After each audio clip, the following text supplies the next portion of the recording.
That you rise for the Pledge of Allegiance and remain standing for the invocation. I pledge allegiance to the flag of the United States of America and to the republic for which it stands, one nation, under God, indivisible, with liberty and justice for all. Dear God, whose Son was pleased to be numbered among the craftsmen, with mind and hand, and that their work may be done for your honor and rewarded with your approval. Amen. Amen.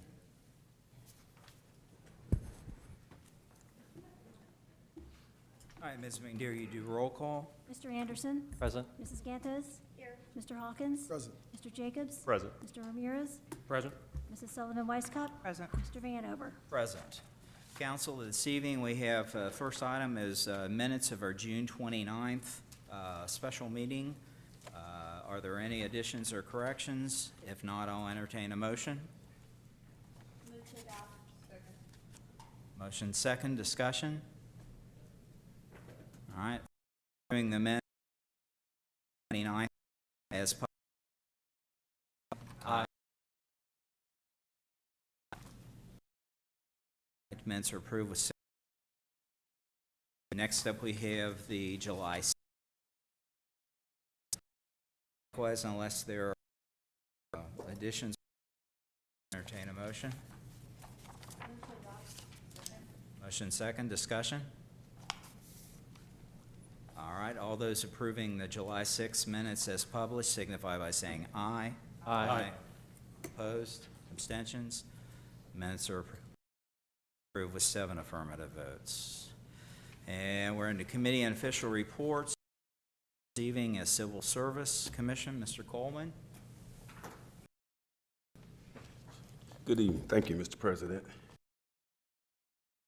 I did meet on July the 7th, and all members were present, along with Mr. Ewell and Ms. Morgan. There were several items of business. The first item was the patrol officer hiring process up, and happy to report that the successfully background investigation process and is expected to begin employment this month. As a matter of fact, Chris may have started the 18th. Oh, today's the 20th, so he just started. A second was also selected resignation by minutes, so 2 additional. Continue to keep up with the goings and comings, if you will, of the personnel.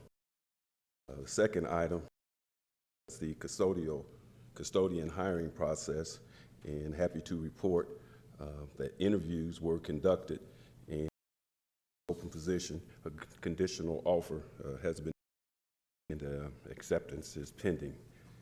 So I know the folks down at the rec center are chomping at the bit to get a new custodian in there. Item of business concerning the firefighter 2 EMT and firefighter 2 paramedic in that hiring process. A request for the waiver of the written testing requirements for these positions was approved along with a timeline for a new hiring process.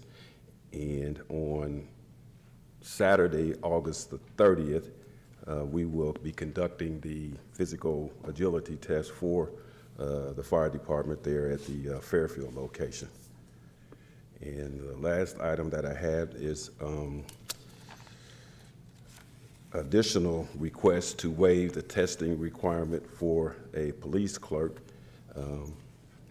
due to, again, a vacancy in that position. So the commission agreed to that request and will waive the written test requirement. And we did approve the timeline for the police clerk hiring process. And that concludes my report. Any questions? Thank you. Don't see any lights. Thank you, sir. All right. Rules and laws, Ms. Gantos. Thank you, Mr. President. Rules and laws met previous to this meeting.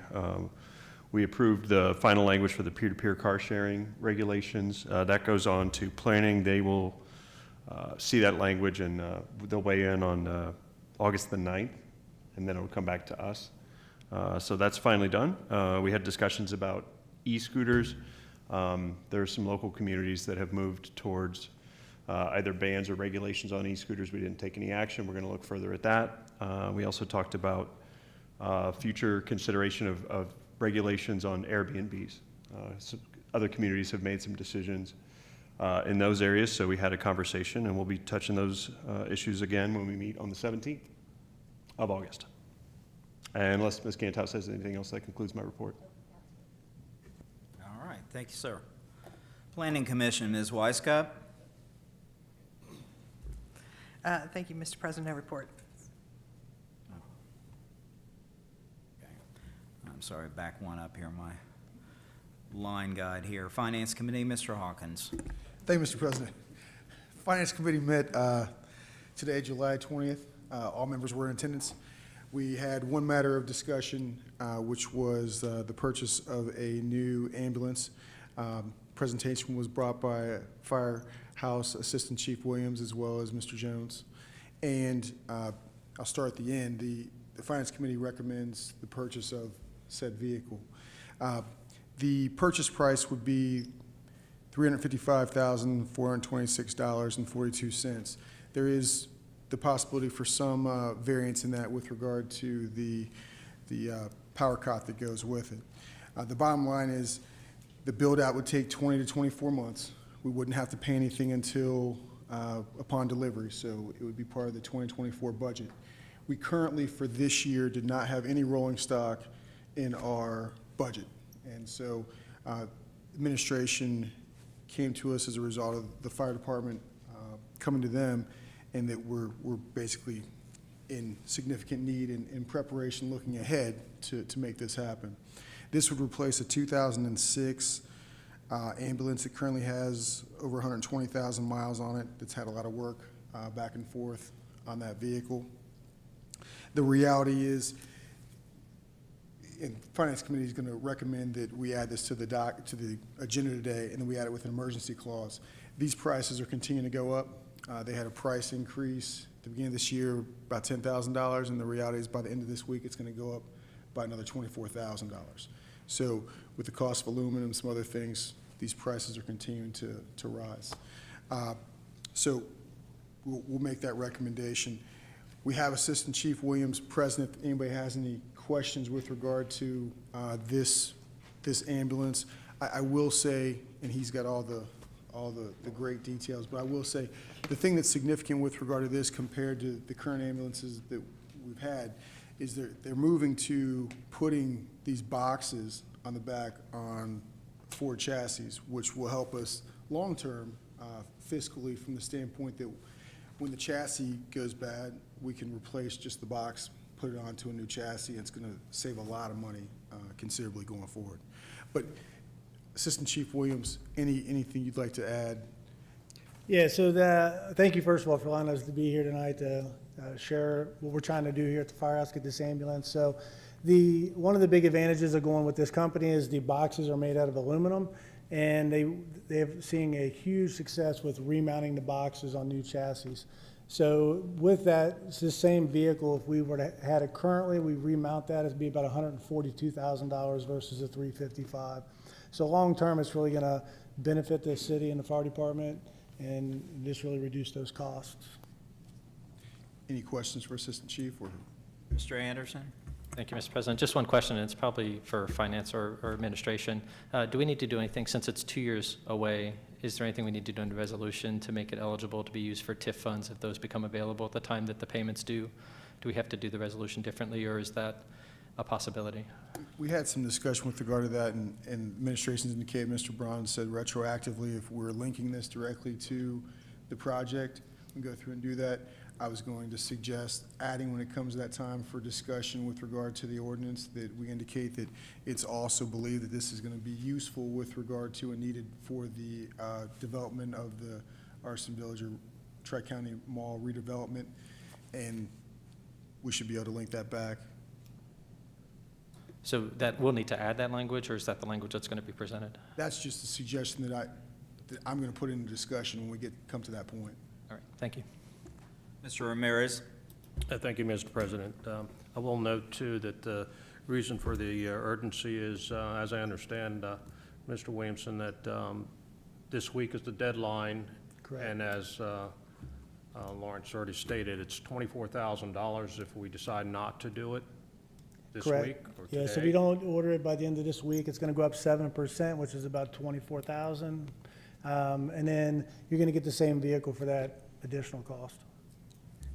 And it amounts to 7% of the whole cost. Whole cost of the vehicle, yeah. And most likely there'll be a increase. You said there was one in January already. There's so- one in January, now in July, so I'm sure there'll be more so increases. if we probably fail to within the do next 6 something months. today, it'll certainly be more than 7%.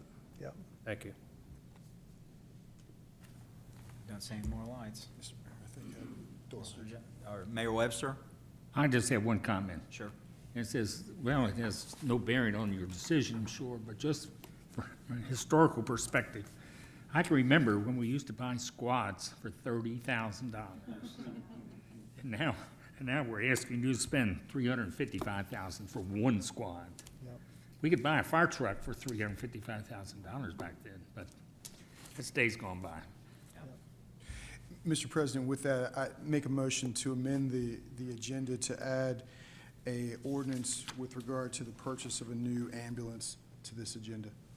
Second it. Do you have the ordinance number? 23. 23.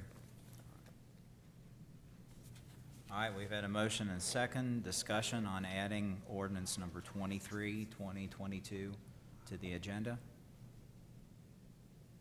All right, seeing none, Ms. McNear, you poll council. Mr. Hawkins? Aye. Mrs. Sullivan Weiscup? Aye. Mr. Anderson? Aye. Mrs. Ganthos? Mr. Jacobs? Aye. Mr. Ramirez? Aye. Mr. Vanover? Aye. Ordinance 23, 2022 is now on the agenda. Thank you, Assistant Chief. Thank you so much, appreciate it. All right, and Board of Zoning Appeals, Ms. Gantos. Thank you, Mr. President. Well, I'm sorry I walked off without my prepared report, so I'm going to kind of give you the Reader's Digest version, and then Jeff is going to step in and give you all the details. So BZA met on June the 21st, and we had one applicant, and that was Jake Sweeney. A representative for Jake Sweeney came to talk to us about moving a sign, an existing sign, from their location on Northland down to their new body shop collision repair by Mike's Car Wash on East Kemper. So that they wanted to move the sign because it's a newish sign, it's attractive, and it was going to save them money to not have to buy a new sign. After much discussion, it was agreed that if they would mount the sign so that it was only 8 feet above the grade, if you recall, that property drops down, and the commission voted not unanimously. We had 6 for, 1 against, and what else? What did I forget? No, I think that was great. The board felt that they substantially complied with the intent of the zoning code. By moving it back, there was a steep drop-off in the grade. The code allows for them to have an 8-foot sign from grade. We just moved the point of measurement to the sidewalk, which is where the visible line happens to start. So the actual sign, they're able to reuse it, but they do have to modify it. They're taking a segment off. But yeah, it ends up being about the same. They just had to push it back from the street so that it's 8 feet above, so they have the same signage, visible signage, as what Mike's Car Wash right up the street and other people on that same road have. So we felt it was substantially compliant, and it was approved. And that's it, unless y'all have any questions. I would add one more thing if I could. We did actually have a discussion at the end of that meeting, since we had that discussion in this meeting about how we interact with planning. The board also took some time in the discussion at the end of the meeting to talk about that, to figure out how we as a group of Board of Zoning Appeals could be more intentional about asking questions about things that had come to planning. So there was some good discussion there. So they heard that feedback, and that was passed along too. So I wanted to share with the council that we heard that feedback, and we're trying to do more to be inclusive of those comments as best we can. Thank you. All right, Board of Health, Mr. Jacobs. Thank you, Mr. President. We are still on hiatus. I did hear from the commissioner. He just wanted to remind folks that, this is anecdotal, but if you work in an office or something like that, you might have noticed there's an uptick in COVID infections. The commissioner basically, though, he hasn't changed any recommendations. We're giving vaccinations every Thursday from 9 to 12:45. I think more than 100 vaccines were given out last month. Just here in Springdale. But the recommendation still is if you're over 50 and you have any complications, just make sure you're current, whether that be a booster or the initial vaccines for those folks. And that concludes anything I have. Thank you. All right, capital improvements, Ms. Gantes. Thank you, Mr. President. No report. Okay, OKI, Mr. Anderson. Thank you, Mr. President. The OKI July board meeting was canceled, so that's the end of the report. Thank you. Mayor's report, Mayor Webster. Thank you, Mr. President. The only thing I want to talk about is that I'm sure you've all seen and heard on the news where Costco has once again decided they're going to close the store, and so it's quite unfortunate. We thought we had that salvaged, but it turned out it didn't happen. I'd just like to make a couple comments about that. First off, at the last engagement session down to community center, had a fellow stand up and make some comment about why you don't tell us this, or so on and so on. You're not being transparent. Well, you know, it's one of those situations where we're damned if we do and damned if we don't. And it's exactly what I told this young man down there. And I think this is a perfect example that, sometime, I'm not sure, I don't have the dates in my fingertips, but April or May, our building department got word that they were going to convert that the current Springdale store they were going to do a business center. It would be temporarily closed while they made the renovations, and then once it reopened, it would most likely be a business center.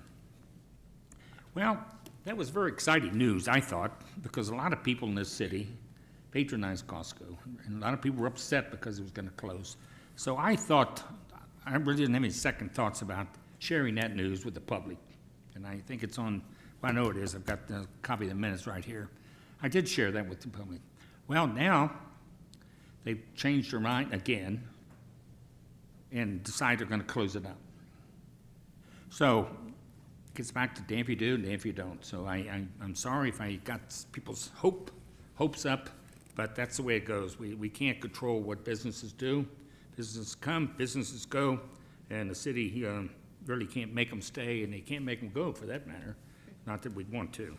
And I know Andy's had several conversations with the real estate people regarding Costco. So, you got anything you want to add, Andy, or any other questions? Sure, thank you, Mayor. Just briefly, I've already had 2 inquiries from 2 commercial brokers in the Cincinnati area with potential tenants for that space. So I'm cautiously optimistic. It is not going to stay vacant for very long. It's probably going to be different uses. Probably not going to be retail. I cannot imagine any retail user going back into that space. I mean, the big box retailers are just not doing that these days very much. Certainly not in markets where it hasn't been a crazy amount of growth. Like some parts of the country, the Austins, the parts of Florida, where around Atlanta, where there's just been year over year double-digit percentage growth of new homes. Yeah, you're going to see more of these big box openings in those areas to service where those residents have gone and are going. But this general market, not just Springdale, but the communities all around us, we've been built out for a long time. So we don't have that kind of growth. I do not see a mainline big box user coming back. It's either going to be light manufacturing, warehousing, distribution, or potentially somebody buying it to redevelop it in some other way.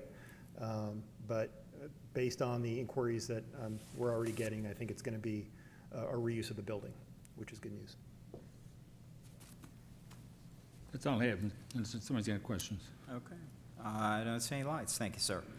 Clerk Counsel Finance Director, Ms. McNear. Thank you, Mr. President. The general fund update through June 30th, 2022 for receipts based on a net receipt budget of $21.218 million. We have received $13.618 million, which is 66% of the budget. And those fund resources are from earnings tax, real estate taxes, paramedic services, local government funds, and mayor's court for the top 5 reasons. And that is a total of $12.677 million, which is 93% of all of our receipts.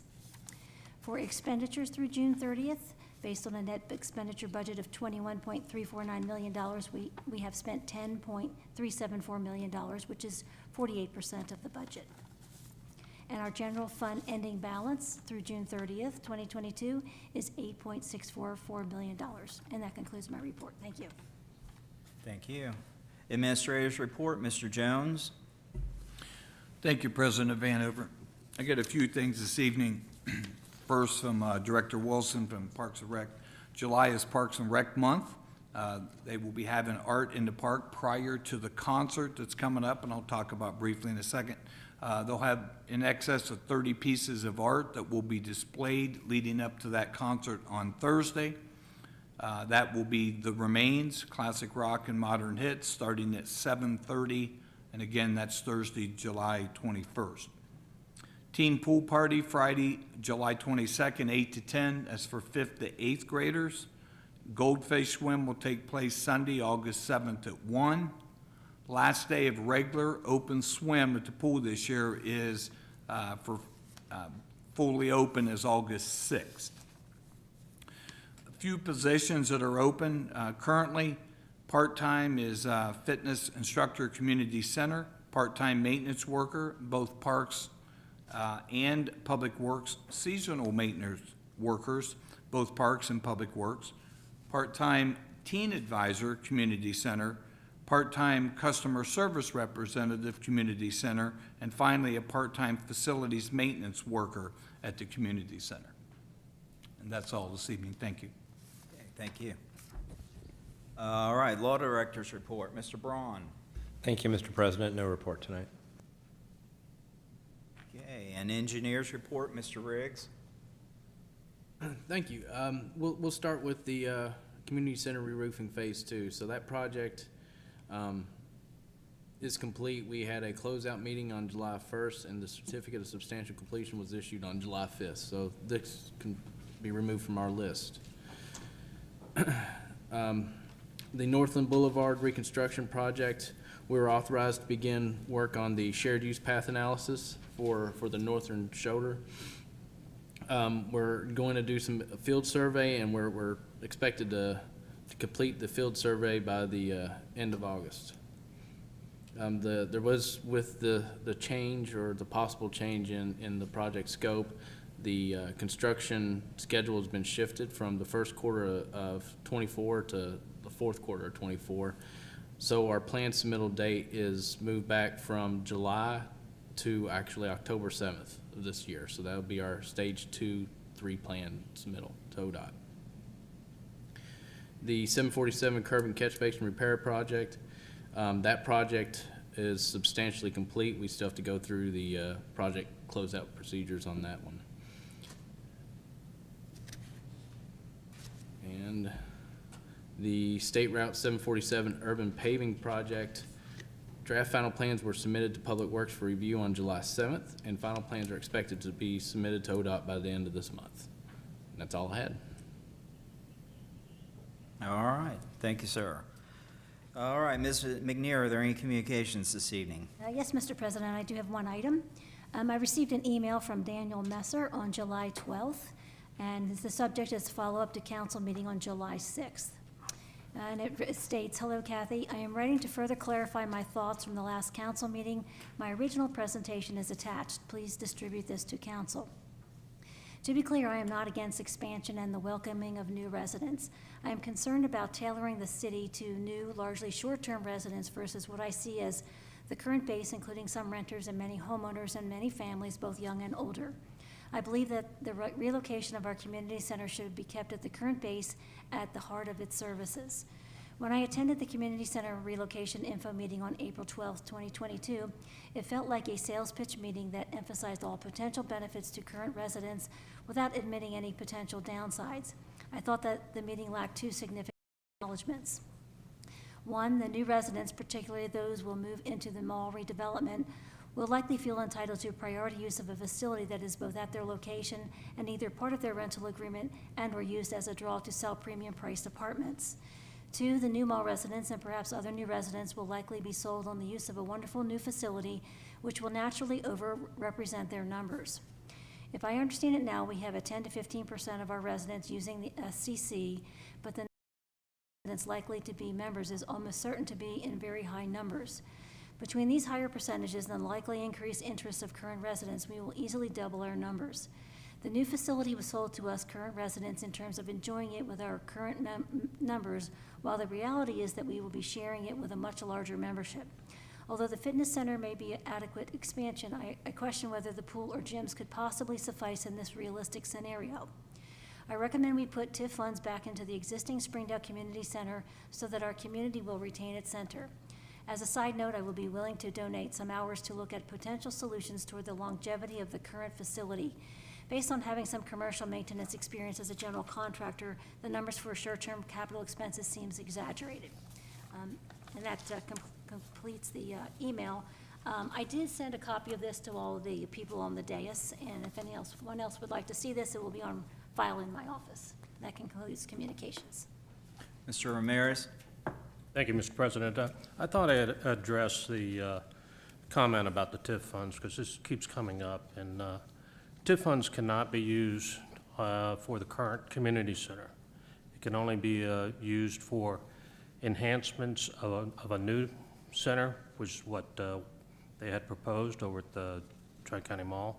But we cannot use the TIF funds at our current facility to repair the pool, repair our leaky roof, put new air conditioners in. So I just thought I'd bring that forward. Thank you. Mr. Anderson? Thank you, Mr. President. I agree with that, the comment that TIF funds directly can't be used. I think it is something worth investigating, though, and it's something I know we're doing, generally speaking, is money that can be used for the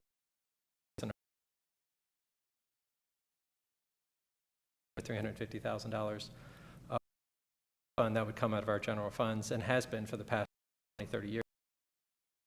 In addition of was previously budgeted capital improvements can be used. So,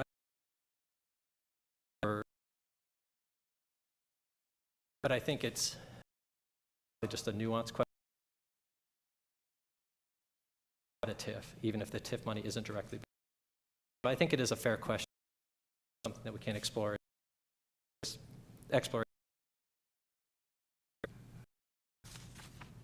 Okay, well, at this point, we'll open the floor for communications from the audience. Is there anybody in the audience like to address council for any reason?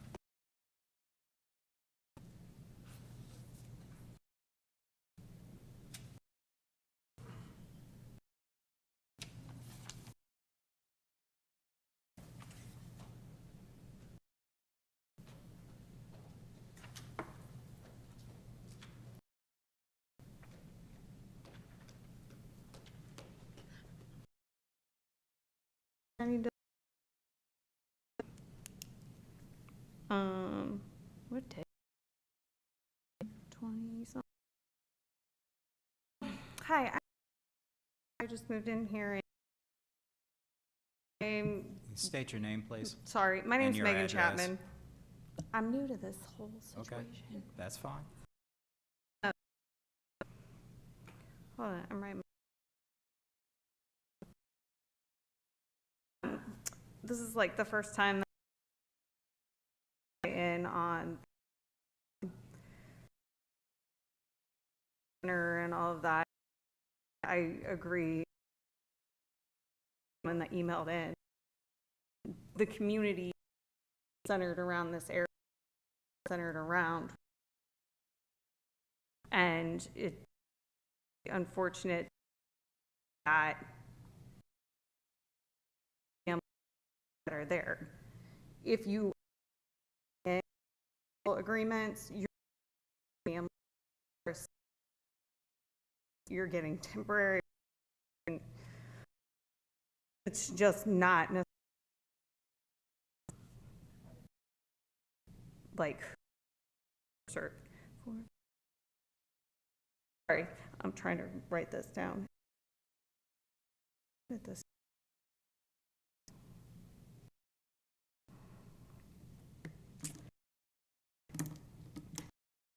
Swim team this year. We had the opportunity to. We definitely plan in the future to take. It would aim to move it farther away in a if they're trying to. They're not going to be able to have more parking for the people that are. Like, we could technically where we live. I'm going to. It just as a the community center is had it.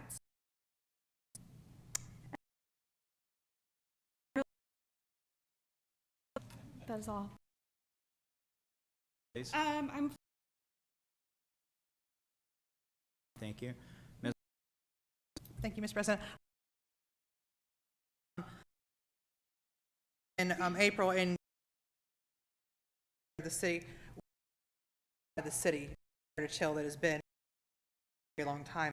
Our facilities, they have Chill out. Heritage Hill is like Crescentdale, yeah, things like a lot of from was how excited our recreational things. Those families haven't had very much access to here. I do absolutely hear exactly because I live right back here in this neighborhood, and it's always been nice to walk. It's a great. Other places don't have the same access. It's hard to balance it because someone's gonna be mad no matter what we do. Yeah. I want everybody to understand that. No matter if everybody says yes or everybody says no, someone's gonna be mad. And that's just the reality of it.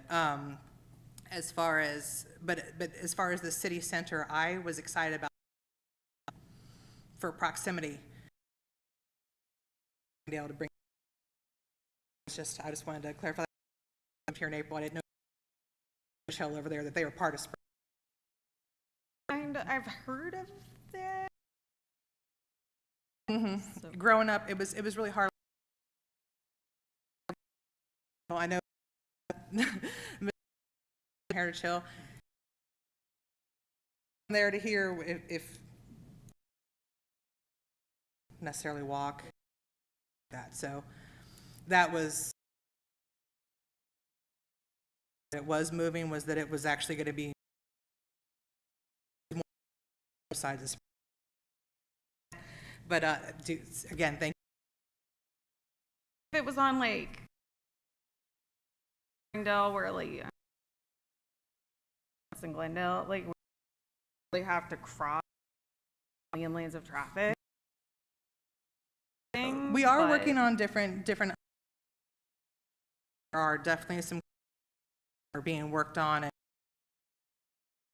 right now to try to make. Kemper and Prince and Glen, like I don't feel comfortable walking across that myself. I'm like, And that is being looked at, and that has been something like that has been discussed bridges here. Or something like that.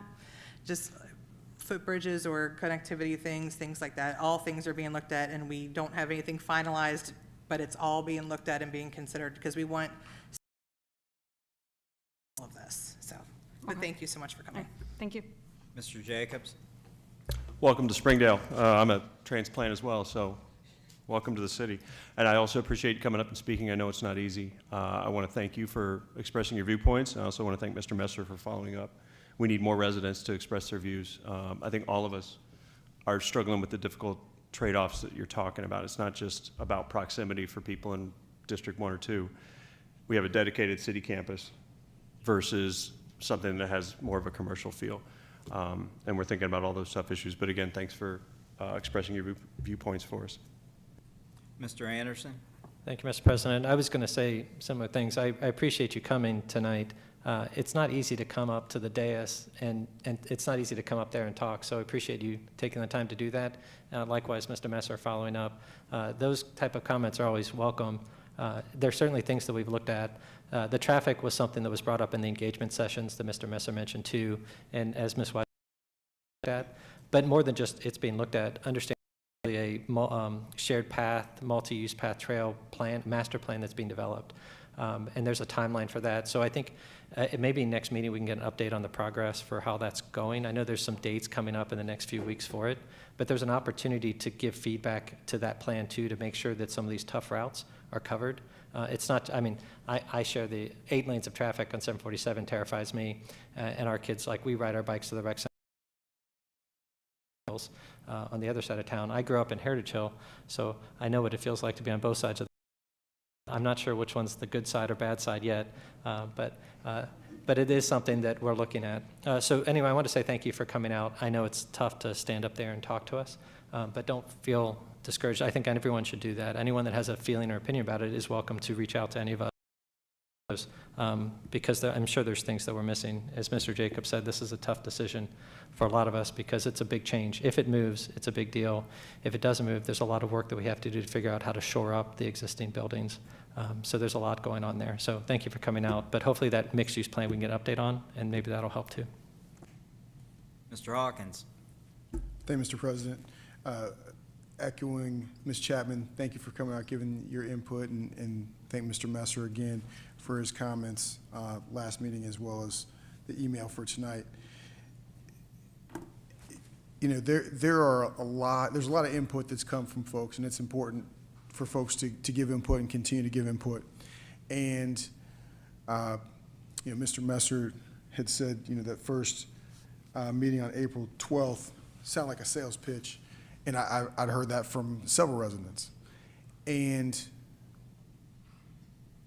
you know, it's important for the situation not to be misconstrued, though, from the standpoint that the city administration, council, are only looking to what are positives. The reality is, since December, January, the primary focus has been on what are all these negatives and how are we going to deal with things if they go the wrong direction, and how we're going to manage those things. A giant group of what ifs. And so, you know, the good part I can tell you is early on in some of the discussions and community involvement and some of the things that residents have said, there have been some things that had been new to my ears that I hadn't thought about or hadn't heard. At this point, I really haven't heard something new that the administration has not been looking at, or you're not going to see or hear everything the administration's going to go through their process to go through. But I would say this to the public. I do feel confident from the standpoint that all of those things that may go wrong, or potential problems or negatives, are under consideration. I still encourage any and all people that in business please come bring.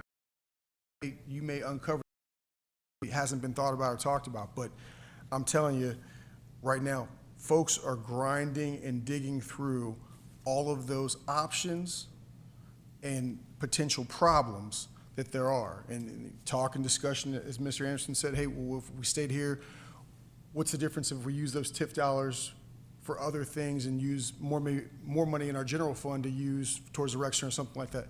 All these things are being talked about and discussed. So nobody should feel as though administration or council living in la-la land from the standpoint, let's just be positive with regard to what's going to happen with this development and let's jump all in. That's not what's been going on. Everything has been a discussion and thought process on what if this goes wrong, or what if that goes wrong, or how do we deal with this? How do we deal with staffing? How do we deal with people being in 2 different locations if we move over there? These are all things that are going on. These are all things that are being thought about. And so the administration, members of council, elected officials, folks are being very, I don't know where the end result's going to be. I don't know where the end vote's going to be for myself, much less everybody up here. But folks should rest assured that people are taking this situation very seriously and going through and thinking about it. The last thing I'll say on this is, we're talking longitude.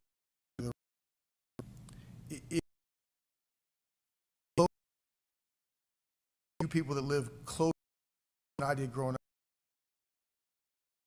I'm there. Wonderful. You're just not going to be happy. That's the reality of it. There's a amount of comfort,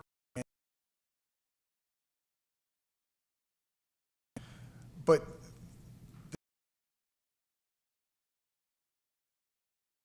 I think folks up here for the 20 years from now. And, if I can't ride my bike there, I can't cross the street there, I can't walk, to do something different, it's best for the city.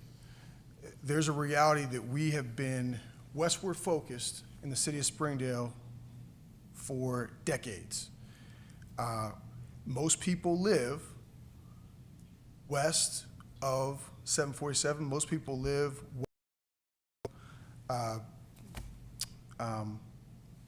Value City, right? Most people live over here. So I grew up with Thriftway over here. Right, several different stores or places where you could buy of 7. There's 3 produce. The same thing, because it's not where we. So we make mindsets to how things are. That's not necessarily going to be the entire situation. We shouldn't in the longitude or latitude where the rec center is. Look at that, but it's also look at all the other things to it. And the primary thing that I think it's safe. City administration. It's not a rec center for just the new residents, and there's for everybody. Thank you, Mr. President. Questions from the audience?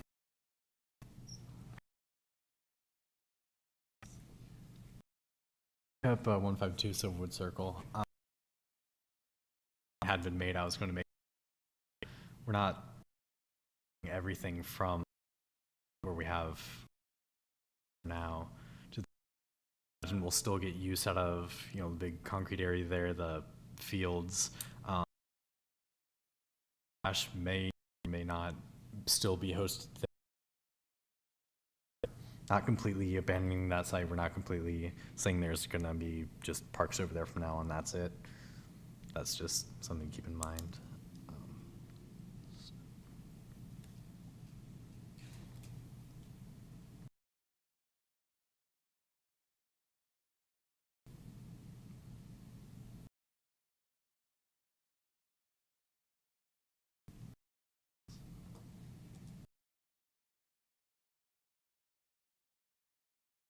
Anybody else in the audience like to address council?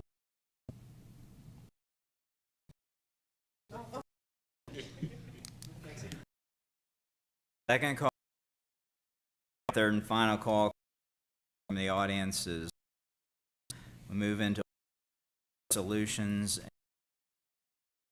We have another resolution, or we have a resolution to add agenda.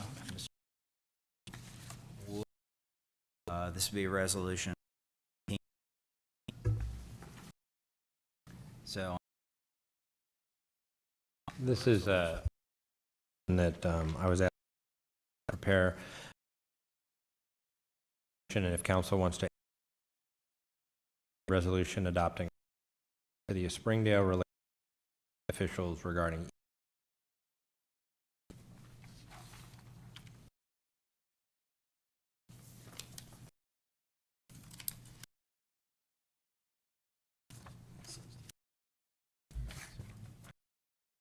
We're missing some.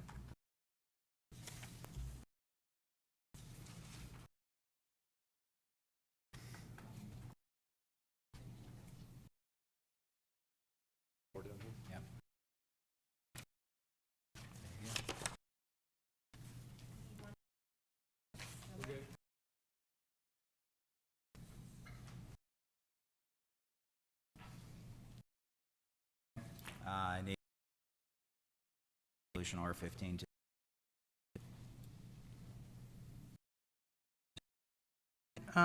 Resolution 22 to the agenda. second. I'll second that. Second, and we'll hold discussion until we get to the On whether or not, that's why I was paging in now. Is there in the meeting as opposed to for next time, so we have a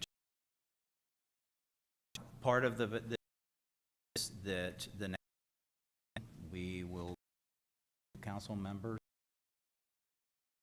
there to and within of into stated path for a and I didn't say that we and in the resolution before the I'm struggling because policy bigger ask than it seems. Why would I mean obviously, but I would rather see instead of reading it. Mr. Braun had time to research to so our full complement members when it came forward.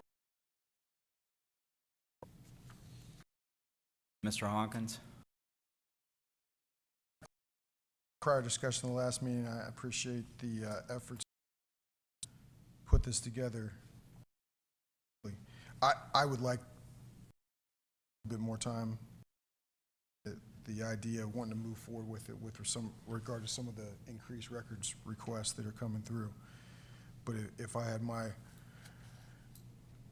druthers, I'd probably rather have it set into to have the ability to go through and do it.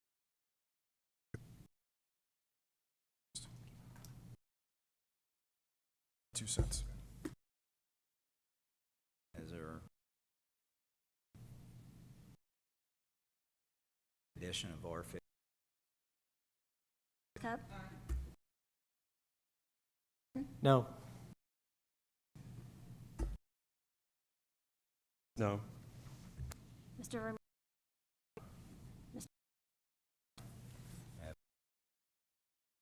R15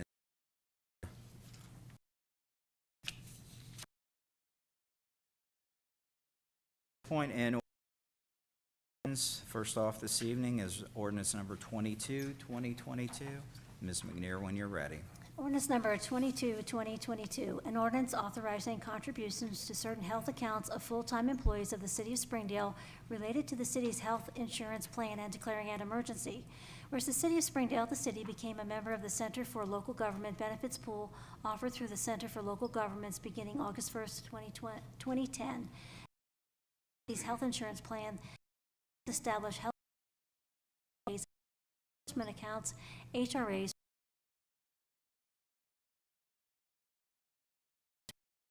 insurance program. That it is appropriate to these provide an additional medical that assist employees. Now therefore be members elected their Section 1 shall make contributions meeting in the city's health insurance plan for the beginning August 1st, 2022, and for a full year, but shall not exceed $1,400 for single coverage or $2,000 for employee spouse, employee child, employee is in compliance with requirements of the city's health. Section contribution HRA accounts for who qualify for firefighter health insurance in the city's health insurance the 2022 plan year beginning August 1st, 2022, in an amount of 10% of the deductible for a full year, but shall not exceed $1,400 for single coverage or $2,000 for employee spouse, employee child, or family coverage, provided the employee is in compliance with all requirements of the city's health insurance program. Section 3, the city shall make contributions to the HSA and for all new full-time or current full-time changing coverage due for a single coverage to employee spouse, employee child, or family coverage, or on a prorated basis as set forth in Exhibit A attached hereto and incorporated herein by reference, provided the employee is in compliance with all requirements of the health insurance program. Section 4, that the Clerk of Council Finance Director is hereby authorized to take any necessary actions to make said contributions. Section 5, that this council hereby finds and determines that all formal actions relative to the passage of this ordinance were taken in an open meeting of this council, and that all deliberations of this council and of its committees, if any, which resulted in formal action, were taken in meetings open to the public in full compliance with applicable legal requirements, including Section 121.22 of the Ohio Revised Code. Section 6, this ordinance shall take effect on the earliest date allowed by law. Section 7, that this ordinance shall be an emergency measure necessary for the preservation of the public peace, health, safety, and general welfare, and shall, subject to the terms of Article 2D, 3D of the Charter, be effective immediately. The reason for said emergency is the immediate need to immediately implement the program and authorize the contributions at the earliest possible date. All right, council, we've heard the reading of ordinance number 22, 2022. It does include the emergency clause. What is your pleasure? Move to adopt. Second. Motion second, discussion.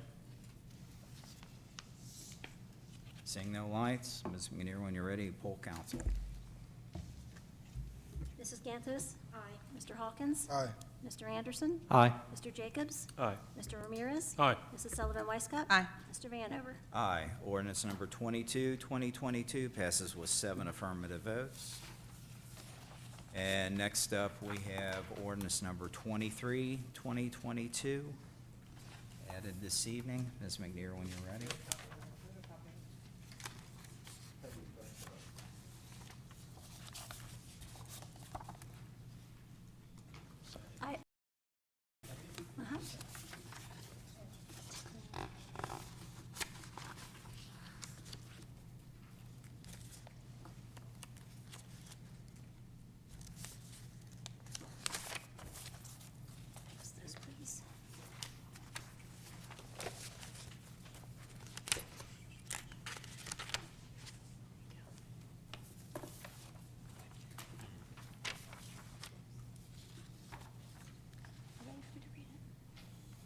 Yeah. Ordinance number 23, 2022, an ordinance accepting a proposal on a cooperative purchasing program and authorizing the mayor and clerk of council, finance director, to enter into an agreement with Horton Emergency Vehicles in the amount of $355,427 of a new ambulance and declaring an emergency. Whereas the state of Ohio has advertised and received bids for ambulances, and whereas the city wishes to purchase a new ambulance for use by the fire department, and whereas Horton Emergency Vehicles was the lowest and best bidder for the purchase of a new ambulance with a total bid of $55,427. Now therefore be it ordained by the council of the city of Springdale, Ohio, members elected thereto concurring, that the city of Springdale accepts the state's specifications for a new ambulance and agrees that Horton Emergency Vehicles is the lowest and best bidder for the purchase for the city in the amount of $355,027. That the mayor and clerk of council are hereby authorized to enter into an agreement with Horton Emergency Vehicles for the purchase of a new ambulance. Section 3, that the clerk of council finance director is hereby authorized to pay Horton Emergency Vehicles the sum of $355,427 for the purchase of a new ambulance.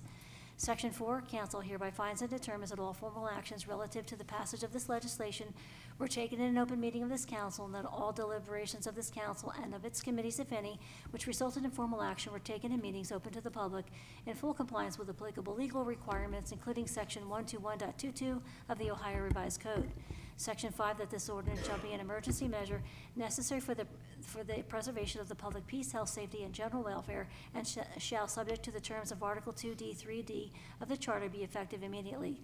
The reason for the emergency is the immediate need to enable the city to execute the agreement possible prior to the expiration. All right, council, have heard the reading of ordinance 2322. Pleasure. Motion second. Jacobs. Just a quick clarification, Mr. Hawkins mentioned, so we'll actually make this payment up to 2 years from now. Okay. That's all, thank you. Mr. Jones. Thank you, Mr. President. That's actually what I was going to address. If we were in a situation we had to do it this year, we would have not. So because of the fact we don't have address that until 2024, and we'll decide to take it out as repayment plan or whatever we do at that time. But it's a great opportunity. They'll be excited. Hawkins that it was a 2000 replacing problems months.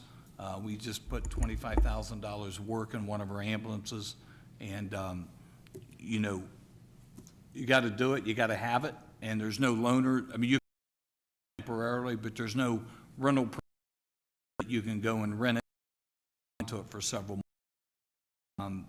The fire department is very appreciative. Our assistant, several staff members, extremely hard on this to get it spec'd and detailed out, and I know they would appreciate your support this evening. Thank you. Mr. Hawkins. Thank you, Mr. President. I want to note for the record that this ambulance will be necessary in use development at Tri-County Mall. This ambulance will help service that new development. This is anticipation of serving our current residents that will be using that site, patronizing restaurants, stores, what have you, as well as new residents that will be living on that site. Mr. Ramirez. Thank you, Mr. President. Question for Mr. Hawkins. As I understand it, they were not the lowest or the best bidder for the requirements that we had. That's accurate. They were the best bidder. It's the best piece of equipment that's going to be the most useful for our fire department. There are several other fire departments that have used and have purchased recently this model, this box. So that's in our recommendation based on the information. I just wanted to make sure that there was another company lower, but it didn't meet the requirements. So this was the best move. Thank you. Mayor Webster. Yes, based on the current numbers, if we pay for this or purchase it like we have the ones in the past, we'll pay a third of that in 3 consecutive years. So the first payment is not due until 24. And so we should get the first TIF revenue in 25. So that would be $120,000 approximately, city coffers. But then the subsequent payment by the TIF revenue. So it's not getting a new ambulance for $120,000. It brings back the good old days. Mr. Anderson. Thank you, Mr. President. I hope when the time comes that the ambulance is delivered, maybe we have an opportunity to have a community contest to name the ambulance and maybe paint a little name on it and maybe get people excited about it. Something to think about when they have the fire department open houses. Maybe we can drop that in there. I'm sure they'll be excited about it when it pulls up in their driveway.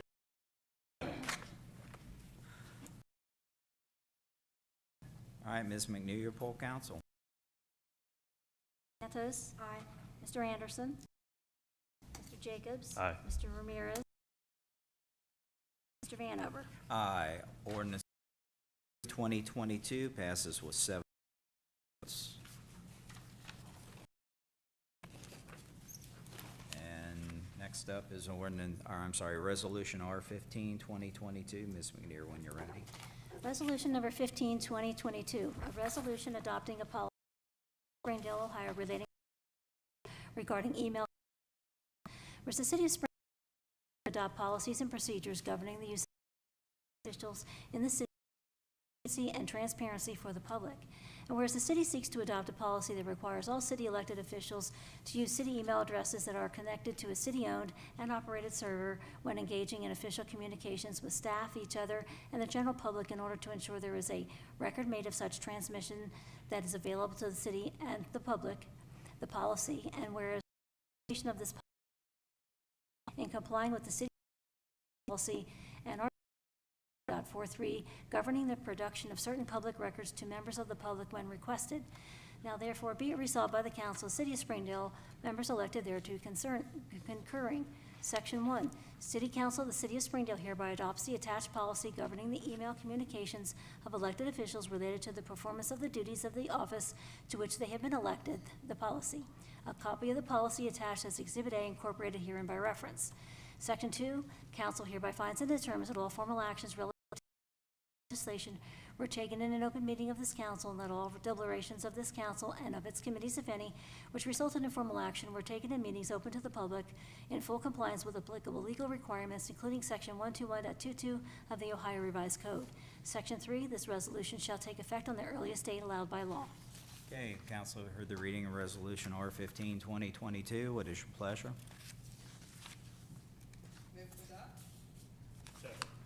Motion second. Mr. Jacobs?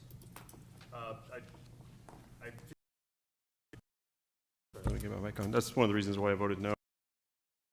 I could have got the, speaking of email, before. I have tons of questions about it. I don't understand the need for it. I'd like to hear that we've had a problem, that some email has not been produced to require a policy like this. I haven't heard that happening. I don't know of any records that have been withheld to justify a policy change like this. It seems like a solution in search of a problem. And for example, like what if, a question I have, let's say I have a friend who's a constituent before I ran for this seat, and then that friend reaches out to me with a question about council. Based on this policy, I have to tell them, I can't respond to this email. You got to reach me at my other address. And again, for that policy to go into effect, I need to see a reason for it. And I don't know what the reason is for this. I also don't know what happens if I violate this policy. There's nothing in here about that. And just as a member of council, I wouldn't like to be told how to communicate with my constituents. That's my first reaction. I'm open to hearing some rationale if records have been withheld to justify this. Otherwise, I'm kind of in the dark and surprised. All right, Mr. Braun? Thank you, Mr. President. I was asked to prepare the legislation, and I have some of the answers, but not all of the questions to Mr. Jacobs. But I did want to address what happens if a resident messages you from a foreign email account, because I think that could very realistically happen under this policy. And the answer is, you're the one that's subject to the policy, not the resident. So you would comply with the policy by simply answering their email from your official city account. That's how you would have to do it. The burden isn't on them. If they happen to know your personal email account or some other means that they can message you, they certainly are entitled to do that. But your response, because you're the only one subject to the policy, would be to respond to official city email. Was what happens if someone violates the policy? That's a very good question. I remind all the elected officials that I serve as counsel for that council governs itself. So I think the answer to your policy is the people sitting up here decide what happens in the event of a violation, and that's backed up by our charter and our ordinances. So you decide what happens if there's a policy violation. The policy doesn't address it. You as a body do. One other thing I think when Mr. Vanover talked to me, and obviously we had a healthy discussion at the last meeting as well about this, and this is an issue that comes up constantly for municipalities and attorneys, is this is a best practice. That's what this is. It promotes efficiency, and obviously it promotes the highest level of transparency that you can have for the public. The city is obligated to comply with Revised Code 14943, and the best way to ensure that the city has access to those communications by elected officials is to use a server that the city can search, that the city can, you know, obviously obtain emails from. We already require this for all of our city staff. So what we're essentially doing in a policy like this is making the same rule that applies to city staff apply to elected officials. And again, it's not only a best practice, but it's an easy practice, because when a record request comes in, the burden falls on the elected officials to manually scan through all of your records and try to make sure they're all in one space. To Mr. Jacobs' point, if you have friends that email you at 5 different email accounts, it's very difficult to search through all those accounts. It puts a burden on you as an elected official to do, and make sure that you have all of those. If what you advertise on the website, what the city is giving people, is your official city email, what will happen in a very short period of time is people are creatures of habit. They will communicate with you in your city email. But I agree, Mr. Jacobs, there are opportunities where friends may know another way to reach out to you. And again, the policy isn't for them. The policy is for you as elected officials. So you could simply respond. The other thing that I would point out is obviously there's a liability to the city if a record is not produced. We have been getting more record requests, which I should point out, and there are communities I represent that get a significant more number of record requests than Springdale does. But it takes the burden off elected officials, and we have a professional staff who are skilled in how to search those emails through key terms. They have programs that will search those, and it's not something they would do absent a request to do so. I think if a staff member were using their knowledge to somehow look at records that they otherwise shouldn't, obviously, again, that's something that administration could take up. Mr. Jones could discipline them if he wanted. But the key here is for the public. It does promote transparency for them. It makes sure that we get as many records as we possibly can, and hopefully all records, when we get a record request in. If they're all kept in one centralized place, obviously we know we can do that. I will point out this is a topic that has been heavily debated and discussed by local governments all across the region. Most of them deal with it by simply when an individual is elected as a new council member, they instruct them in their new council member training, you have to use the city email address, and they do so. I would be deceiving you if I didn't say there are veteran elected officials in some communities who have said, no, I don't want to do that. And there's 2 ways you can address that. One, I guess you can trust them that they're going to give you all the records when a request comes in. Or number 2, you can adopt a policy like this. So I will stop my speech where I started, which is that you govern yourself. I've explained to you the legal and practical reasons why a policy like this is a best practice, but ultimately it's up to the elected officials. I would also point out that this doesn't just apply to council, but it applies to all elected officials. So it would apply to the mayor and Ms. McNear as well. I think that's all the elected officials, so everyone. Thank you. Mr. Jones, would you give us your take on the issue? Sure. Thank you, Mr. President.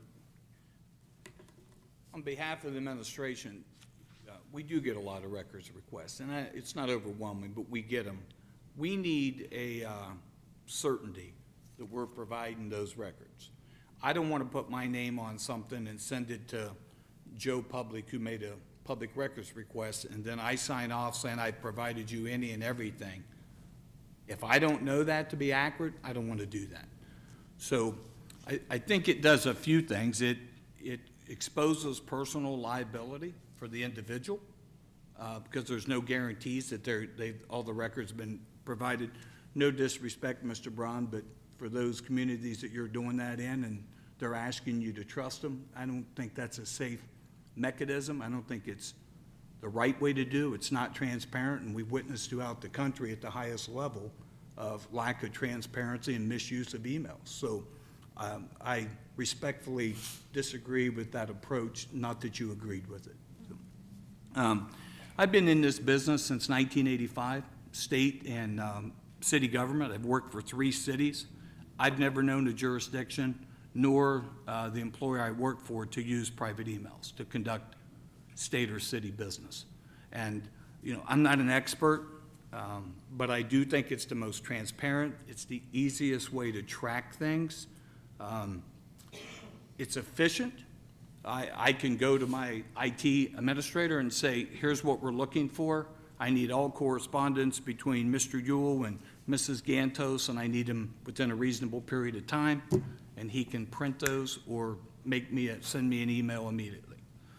I can't assure Mr. Braun or sign off on something that doesn't exist, or that I need to take somebody's word for that it was conducted that way. So for tracking purposes, efficiency of operating our business, keeping people out of personal liability, you know, if we provide records and we're doing our city issued account, then we're protected.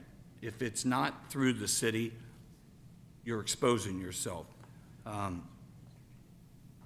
I just really think that it's a much better way to conduct business. We hired Mr. Braun for a reason. Actually, when I say that, I mean council did. If he's recommending that we do this, I think we should support that. Thank you. Ms. Gantes? Thank you, Mr. President. After the last meeting, I had the opportunity to talk to Mr. Yule at great length about the topic, and he explained to me why the law director is recommending this. And it just made sense to me. It reduces my own personal liability and the city's liability. So I got set up, and I will be complying. Ms. Weisskopf? Thank you, Mr. President. I went to the #1 expert that I've ever known in the tech world. My husband has been working in IT technology. He's a computer engineer. He's been in a company for over 22 years. He's in charge of all of their securities and things like that, making sure that everything's confidential and all that kind of crap. And he does everything with computers. I may sound really luxurious, but I had him after the last meeting type out some things that to help me understand why this would be a good policy or whatever. And he said it makes it easier to fulfill any records requests. The onus is on the administration, and that handles the requests if any are missed. On the individual email whose records have been requested should be less likely to be personally liable, which I really appreciate. I don't want anybody to come in and confiscate my computer if somebody thinks that I didn't comply with everything, which can happen. Better optics for being open, honest, and overall transparency when records are provided, protecting yourself from the accusation of withholding information. If anything is actually subpoenaed, it minimizes the mixing of personal and professional assets and property and information. And I had heard that there is concern about if somebody sends me an email, how do they know that the city isn't reading it? If someone sends me an email, it's a public record. So if anybody wanted to read it, they're allowed to. They don't have to ask my permission. They can literally do a records request and get all of my city emails. So if someone does send me an email, it's not guaranteed, and if I send them an email back, it's not guaranteed that nobody will see that. I don't think that Anthony is going to sit back there and sift through my emails. I think that that's against the rules. But I mean, it is a public record when there's a exchange of information between myself and someone else. And I was asking about the security issue of it all, the servers and things like that, because that is a concern. I want to make sure that everything is safe and whatever. And my husband, after talking through things with him, he was like, it doesn't sound like it's really a technical issue that we're even worried about. What we're talking about here is transparency and a policy. So it really wouldn't matter about the server or things like that as much as it does having the information in one place that's easily accessible and easily available when people do a records request for the transparency. And so in my personal opinion, and why I was, before I even knew this was happening, was planning on supporting something like this, was because in my mind, I would want to be as honest, open, and transparent that we can with everybody. I thought that's what we've been asked for all along, and I would say complying with this is doing exactly what everyone's already asked us to do in the city, which is to be more honest and transparent and open. So that's why I will be supporting this. Thank you. Mr. Jacobs? So just to clarify, there hasn't, in the recent spate of records requests, have we lacked transparency? Can we document any lack of transparency? Has there been an email that wasn't produced that would have been if we had this policy. I don't know the answer to that. Because, and again, when we Well, have the reason I 7 ask, if I people- may, is because I didn't see this resolution until it was put on right in front of me. There seems to be an urgency here, and I'm not understanding the urgency, which was my first concern. I use the city email. I have no desire to lack any transparency with anyone. But again, I don't know what the problem is that led to this. I hear a perception problem. I hear efficiency. But I'm not hearing an actual problem that has led to this, and it seems rushed. And that's my number one concern. My second concern, like I said, I use the city email I have since I took this seat. But for the city to dictate that without an actual example causes me some concern, and I'm confused as to why this is so urgent for tonight. I did hear that, you know, within a month or so, we may not be able to have all members present. I understand that, but this still seems very rushed without an instigating fact. There's not an example where the city has been transparent that I've been told about. And I would think that would be called for something like this. Mr. Anderson? Thank you, Mr. President. I think it's great that the city provides an option for city email. I know when I first started my first term 5 years ago, it actually wasn't set up for me until, or wasn't even offered until about a year into my term. I had to go investigate that. And at the time, I had a number of questions about the technology that was being used because it was less accessible, yes, useful than what I was using in that first year in my office. So there were a number of technical questions that, I mean, we can go through tonight if you want. It seems urgent that we can go through them, or if we want to table it and talk about that with Anthony, we can do that too. But if you want, I can go through some of those questions that I asked 4.5 years ago when I opted not to use city email. Did you want to do that tonight, or would you rather wait? And before you answer that, I do want to make sure that I understand the last part of this policy. In the past, the city had offered to forward email from the city address, and I think a number of people took advantage of that, where they had a city email address and then it would auto-forward to a personal address. This policy also bars that as an option going forward. I want to make sure people see that. So the forwarding that was happening in the past is no longer an option under this policy. There's also not a timeline or time frame for implementation, right? So right now, I'm on a number of mailing groups and lists from the county, the state, and the national government as a result of the COVID work that I was doing over the past few years. HHS, the emergency management team in Hampton County, they all have my other addresses. I can't stop that from, like, I still use that address for everything, and they have it as part of their policy and logins and things like that. There's no time frame for implementation, so that's going to be very challenging. If this does get adopted for me, I won't be in compliance for some time, even if it was adopted. It's going to take time, so I need to make sure that people are comfortable with that. But yeah, did you want to go through the technical questions tonight, or do you want to do that offline? Mr.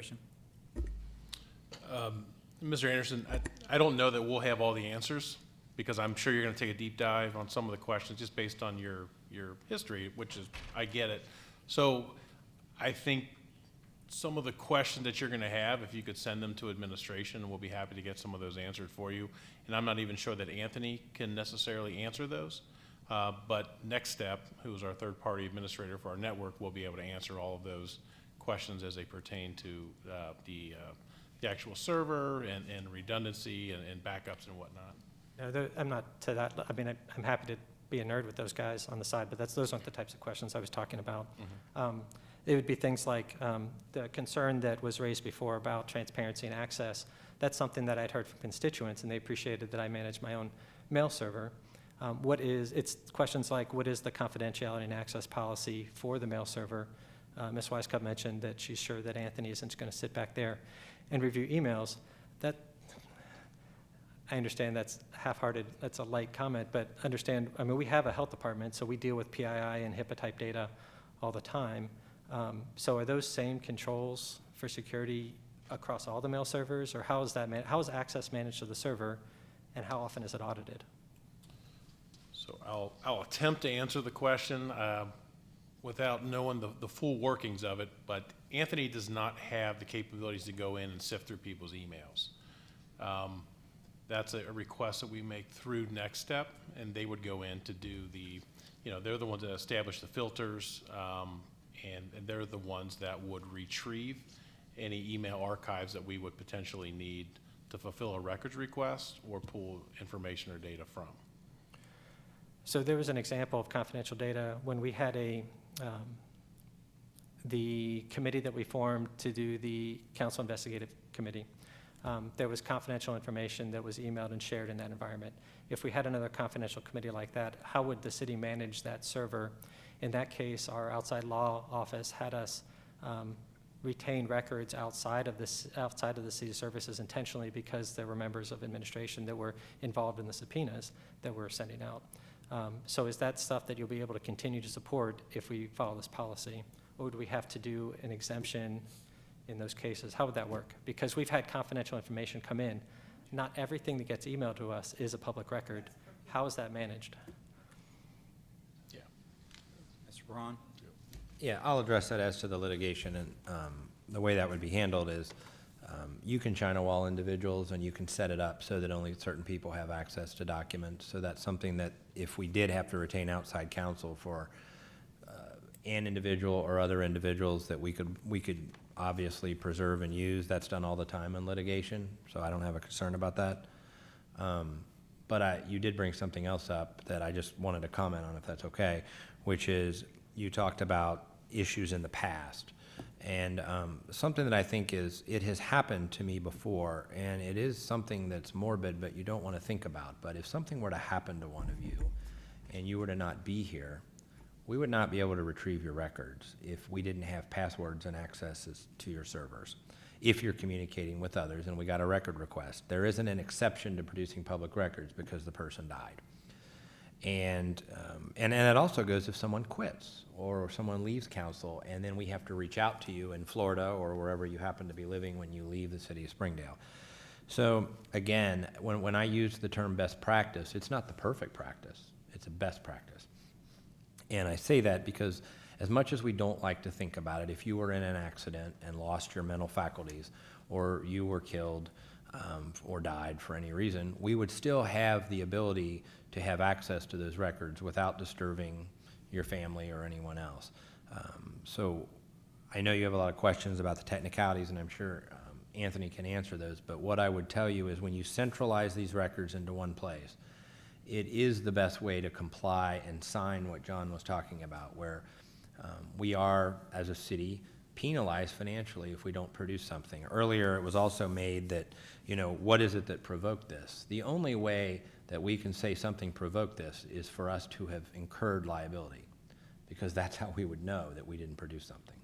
So I would rather us be proactive in preventing us from incurring liability rather than waiting until we're fined or we're being sued and then saying, oh, we'll change our policy. Yeah, we'll all agree now that we'll use a city server. I think also the fact that we offered the elected officials the ability to use this system and capture this information is a defense that we could assert for you if someone raised a question. If you affirmatively decline that and then don't produce a record, I think that there are additional or there are defenses we would not be able to assert on your behalf if that did come forward. So I just wanted to address those points. So did you happen to address the mobile access question and text questions? There was homework after the last session, because I know, yeah. I find it really This is not part of this policy, and so I think that's something that we could look at in the future. But to your point, I don't think we should have a policy that is too expansive and that we can't control. And when Mr. Vanover reached out to me about this, and when staff went back and looked at what we're capable of at this point, we're not going to put something in front of you that we don't think we're capable of managing. And we're currently capable of managing the email question, but this is separate and apart from text messages. And if you look at it, it specifically addresses email communications. Well, and I'm not against it. Don't misunderstand if I have questions about it. I just want to make sure I'm not losing the ability to connect with the people I connect with. So right now I have mobile access to my mail, and I get it on my Android device, and I get that refreshed near real time. Are there any other policies in terms of device access or email access that come with moving over to the city email address as a policy? Are we taking away the ability and convenience of our elected officials to connect with other people? Because I'm just concerned because in the last meeting there was discussion about people not able to access the mail for weeks at a time for, I don't know if it was password problems or a laptop problem. And then when there was the denial of service attack against the city last year related to the goldfish, there were people that were redirecting away from the city. So do we have mobile access, and do we have an SLA so that we can make sure we can keep in touch the way we are now? Mr. Yule? Thank you, Mr. President. Yes, you will still have mobile access. You can still put your springdale.org account on your mobile device. We do have the ability to get password resets in the event of even after hours through Next Step. Sorry, what's the password resets? Oh, is that related to the laptop problems people were having? You or? made a comment about somebody couldn't access email because a password had been reset, so I was trying to address your question regarding to make sure that you're not going to be locked out, and there are steps involved to get that reset and re-up. Right. So I'll be able to use the Springdale address on my mobile device. I'm not inheriting a bunch of other security policies around it, like mobile wipe or things like that for the device. It's just, I just connect like just an email account. Just adding another email account to your device, correct? Awesome. And then the city will still continue to send out public records requests to us for, I mean, if the records requests are before the policy takes effect, right? Because I've got 5 years of public records on my mail server. Correct. So so it actually increases work for a little while, but in the long run, it makes it easier. Correct. There will be an overlap period, but yeah, moving forward, this will help prevent some of the logistical issues and compliance issues that we would contend with. Great, thank you. Mr. Hawkins? Thank you, Mr. President. My biggest concern is, and it's been stated, and Mr. Jacobs was focused on it, is the lack of notice with regard to addressing this issue. And so I guess if we have this brought before us, sight unseen until the midst of the meeting, without there being something that's urgent going on, then why couldn't we address this next month if there's not something that's urgent going on? If there's something that's urgent, or if this matter was urgent, and we had discussion at the last meeting, which was very helpful. I didn't know we had the app where you can download something with your city phone number, where it can react to your cell phone or come to your cell phone, which I think is awesome. I plan on utilizing that. But we had that discussion at the last meeting. If it was urgent from that time to this time, I figured there'd be enough time to add it to the agenda and to forward the resolution to everybody in advance if it was urgent. Instead, it's brought to us in the 11th hour that it's urgent in the midst of the meeting without the chance to go through and review it. So my question is, there's either urgency or there isn't. I agree with the idea. We are getting a lot of records requests, and it's become a big thing as of late. And to make it as easy, because we're using a lot of administrative people hours and time to go through and fulfill these things. But it's either an urgent thing or it's not. I think it's something that should be addressed sooner than later. At the same time, I think the idea of this is super duper important. We discussed it at the last meeting, but it wasn't important enough for the agenda addressed where a resolution was made in advance, where everybody from council could see it. Instead, in the middle of the meeting, we're getting it. That's my biggest issue right now. And so I would like to address it next month when people have the opportunity to go through and review it. I'm not asking to wait till October, November, or January of 2023, but I think the idea that we're getting it in the middle of the meeting when we did talk about it, I mean, I think it's a very good point, as the president said, we did talk about it at the last meeting. So if we talked about it at the last meeting, then why am I getting it now? Why didn't I get it, and why wasn't it on the agenda beforehand if it was such an urgent thing? I don't know if anybody can answer that question, but that's my issue with it right now. What's the difference of us waiting 1 month to where we've had the chance to look at it? Mr. Hawkins, let me ask you this. How much lead time did we get on that ordinance for the ambulance? And that's a fair point. The difference is there's an urgency that's going to cost us $24,000, if we don't go through and react on that. But- So that's a difference in that. If someone has, that's what I'm asking, if someone has something where you say this is critical, that we have to do this right now, and the difference of 1 week, 2 weeks, 3 weeks, 4 weeks is gonna make a problem, then I wanna hear that. That's what I'm asking. I think Mr. Jacobs asked it multiple times. So that's what I'm waiting for. I'm not saying, let's go out 3 months. Mr. Jones? Thank you, Mr. President. Let's use that number 24,000. That's actually 24 pages that we wouldn't produce of public records at $1,000 a page. We don't have the ability, Mr. Hawkins and the rest of council and elected officials, we have no way to know, to sign off saying that we have everything and guarantee that the requester is getting what they're asking for. You're basically asking us to take your word, and that's not a position that's comfortable for me. I've been doing this for many years in 3 different cities, and you're asking me to do something I'm very uncomfortable with. I'd like to defer back and refer back to what Mr. Braun said. It's a best practice. It's pretty simple. We watched Hillary Clinton for 2 years go through this stuff. To me, it's so simple, I'm not sure why we're even having the discussion, quite frankly. Not to be disrespectful for those who that have a different opinion on this matter, but as your administrator, to me, this seems so simple. Just do what we're asking you to do, meaning with regard to everybody on the same policy, so when those records are requested, there is no doubt that we can fill those records. Otherwise, is the penalty still $1,000 a page for failure to provide those records? 500? All right, sorry. I don't want that on our city. That 24,000 we talked about is going to come up pretty quick if we can't fill them. We have no way of knowing that. And quite frankly, have a lot of respect for everybody up here, but I don't want to just take your word, Megan, or anybody else, that you provided that to me. I want to know for a fact. So when the law director says, did you fill that public record? I can say, yes, we did. We have everything according to anything we could possibly have. Anything other than that, that subjective filling of a record doesn't work for me. So I'm speaking with a little bit of passion here, but the reason why I'm doing that is because it's the best practice. I think that's hard to argue. And Mr. Jones, I appreciate that. I'm not even saying this isn't the best practice. Here's what I'm saying. We can't have this both ways. We discussed this at our last meeting on July 6th, right? And so we had a discussion. Everybody was present.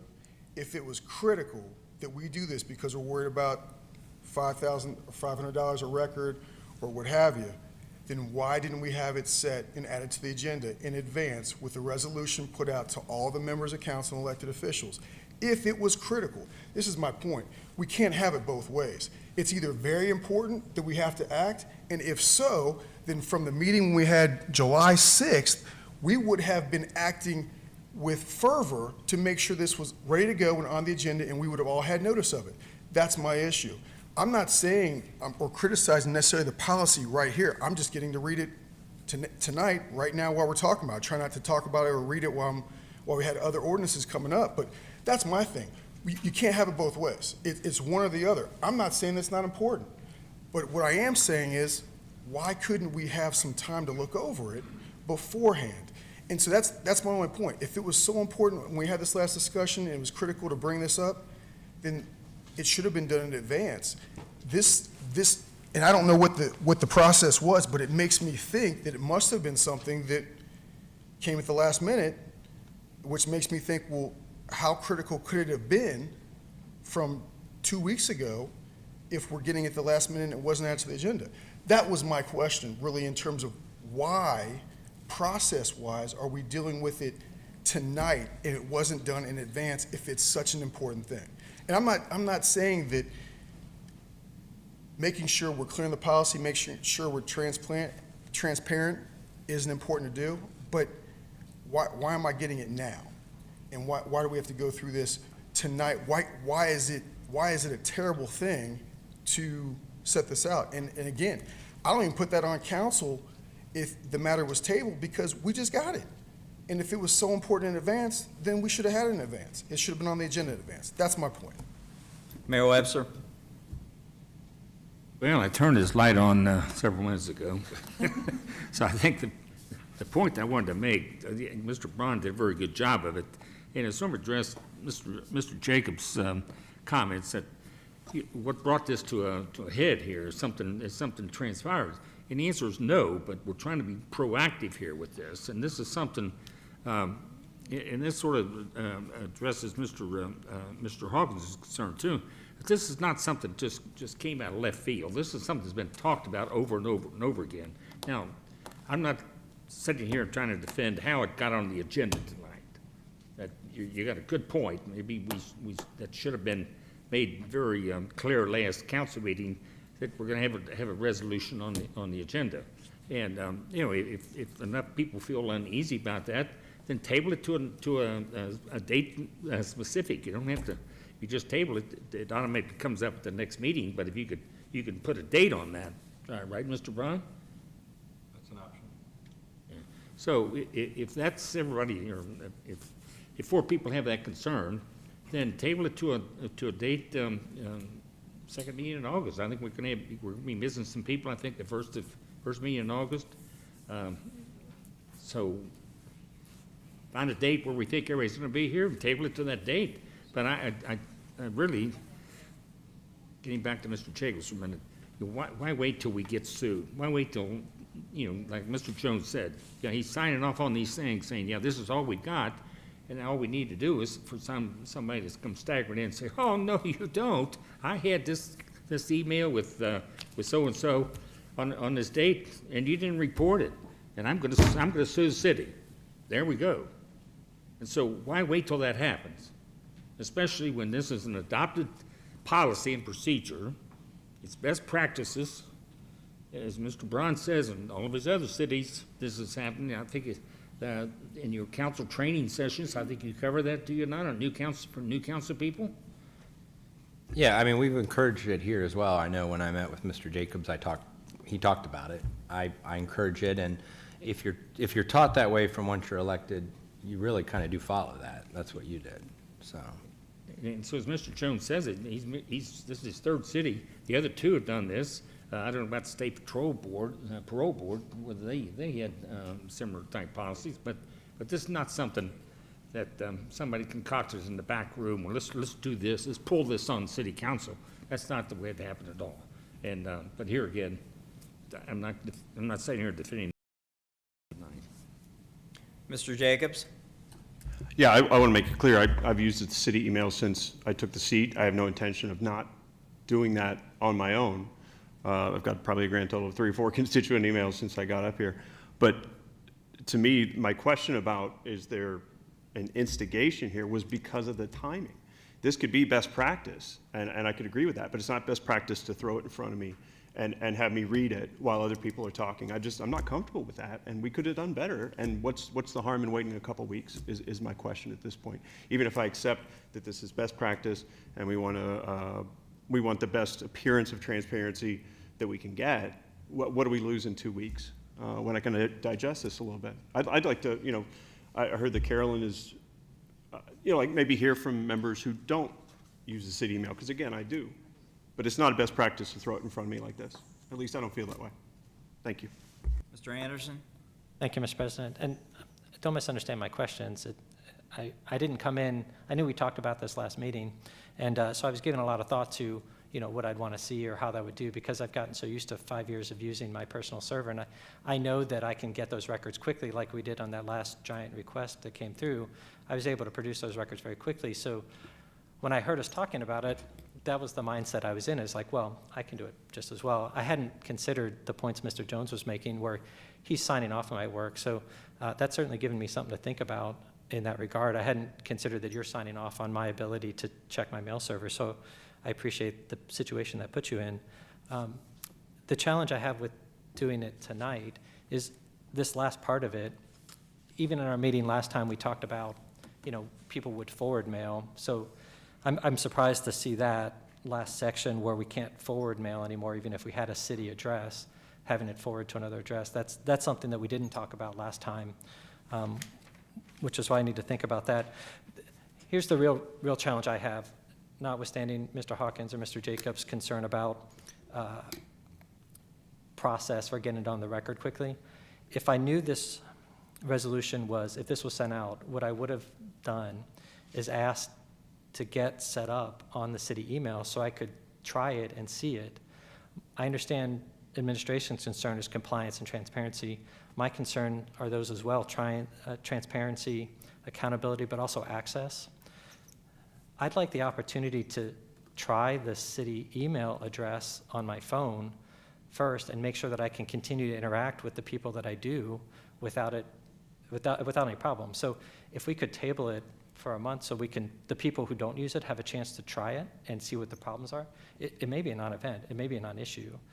Without using it, I can't support a policy change because I don't know if it will make it more difficult for me to do my job.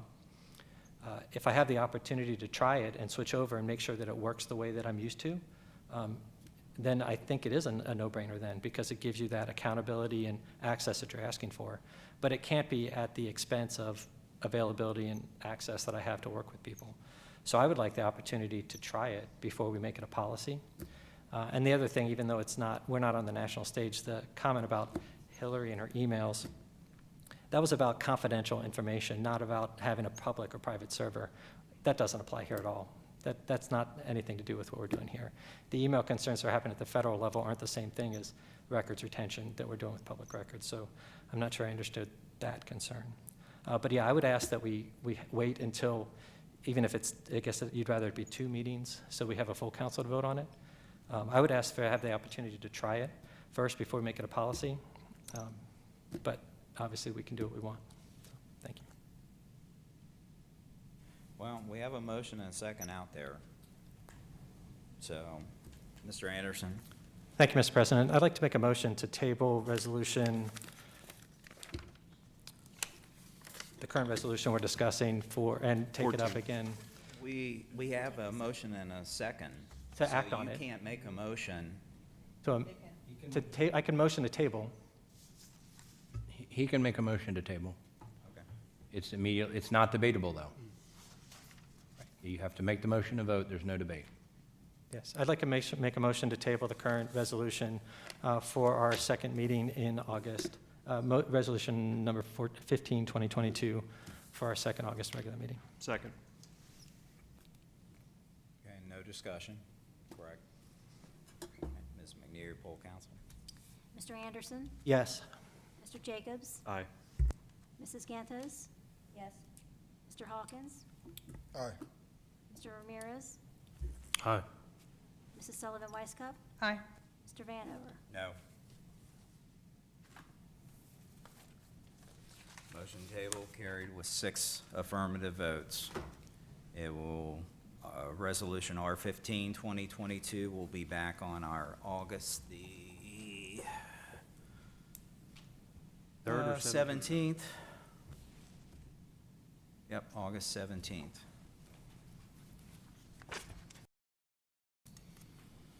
All right, at this point, we're in old business. Old business, Springport Council, Mr. Anderson. Thank you, Mr. President. I think it's old business. We talked about it during communications from the audience. Would it be possible to get an update on the mixed-use master plan progress in our next meeting? Is that something we can add to the agenda or get an update from administration on? I know there's a lot of work going with the consultants on that. I don't need it tonight. I want to make sure you're prepared for it. Mr. Yule. Are you referring to the connectivity piece? Yes, the mixed-use, multi-use, the shared paths, and the shared paths. Yeah. The consultant that was. I'll defer to Andy for just a second. Are we going to be in a position where we can share additional information? I know they're still finalizing some connectivity pieces, some surveys. We will be able to provide an update at the next meeting, but in the next, I believe, week or so, there's going to be a new round of communications from the city via Facebook and on our website with a set of draft maps, route maps, short-term and then long-term maps. And we're going to be asking the public to provide comments on those and take a look at those over the next, 3-4 weeks in preparation for an August public engagement meeting. Prior to then, hopefully in September, bringing a draft plan in front of Planning Commission for review and ideally recommendation to council, and then to council by the end of September for review, presentation review, and then hopefully adoption of that plan. So we can give an update, but it's not going to be a whole lot more than here's the draft maps that have been up now for, you know, a couple weeks. We're receiving comments on those, and that's going to be it at that point. No, and even having the date updates tonight is great, because I don't think we've communicated a lot since that last round closed. So just knowing the dates, even if it's just in your note, we don't need to do a formal presentation, but if we can just update the dates and progress, that would be really helpful. Okay, Mr. Yule? Sorry, I was on. Okay. All right, still in old business? New business? Well, I have an item of new business that council we'll look at it or talk about it on the 17th. There are big rental problem issues going on. Heritage Hill specifically, I know the other neighborhoods are affected. That we have right now, my last tally, Heritage Hill was about approaching 25% rental. And with that comes issues of number of people in a household, number of cars parked on the street, sometimes in front yards. And it's only going to continue. And I know we're not the only community battling this, because we did it's been a few months back, search of our neighboring communities, and everybody's fighting the same problem, but they're not doing anything. And that makes no sense. So put your thinking caps on. The intent will be that we would forward this to, there's two possible committees that I have in mind. One of them is the Housing Committee, but, you know, or we form a new committee. The other one could possibly be Rules and Laws, but I don't know that fits into it. So with that, you know, figure on the 17th that we'll have discussion on that. Mr. Hawkins? Thank you, Mr. President. Is it an issue, as you've seen, as a lack of legislation in terms of code that we would have in terms of, you know, and I haven't looked at it right now. You can park in your front lawn, or how many cars can be in front of the house? Right? Do you think it's a code issue, or do you think it's an enforcement issue, or do you think it's a combination of both that we need to? Could be a combination of both. It's a life safety issue, because when fire department shows up, one of the first questions they ask are how many people are in the house. The number of cars, we have had several near misses coming down in two spots, I can tell you right now, coming down the hill off of Tivoli on Ledrow, and then after you pass the entrance to Chamberlain Park going up, because those are S-type curves, and you meet somebody coming head on, if you're heading down Ledrow toward my neck of my house, you have to yield. Well, there are times that there's no place to bail out. So this is, and it's been ongoing. Matter of fact, I approached Mr. Parham about this several years ago. And you see where we are. So with that, Mr. Anderson? Thank you, Mr. President. I had the similar question as Mr. Hawkins. Are we thinking this is enforcement or a building code type problem? It sounds like it's going to be more than that. I agree. I mean, you know, my parents are still living in Heritage Hill. I'm there all the time. I grew up there. You've definitely seen a change in the character of the community, and I don't know if it's rentals per se. I know we talked before about also doing some more outreach, especially targeting people who rent homes, to welcome them into the community too. So I'd like to expand the thinking a little bit when we talk about the rental challenges for homes. It's definitely increasing. That we look at both building code and enforcement, but also what can we do to engage those, either the homeowners or the renters directly as they come in. Because, I mean, a lot of those people want the same things, right? The people I talk to that are renting over in Heritage Hill, 2 doors down from my parents, they want to know how they can get more involved and engaged. And I think that also helps some of those problems that you've talked about, you know, parking on the yard or being a respectful neighbor, or what are the norms, you know, when do you put your garbage out, that kind of stuff. So I think there's an opportunity to do not just do legislation, but also outreach. So maybe it's something that multiple committees are tasked with a different part of the challenge, right? Maybe there's a piece for BZ or planning, right, to look at the rental codes. Maybe there's a piece for ordinances where we can look at caps or better reporting for renters when they come in.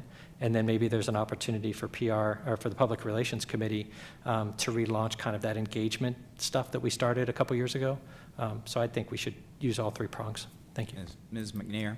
Thank you, Mr. President. I don't know if you all have seen it, but the Inquirer had a very large article in the paper on Sunday this past week, and it was about the specific problem about rentals, and that there are several companies that are going in and buying up every house that they can get their hands on.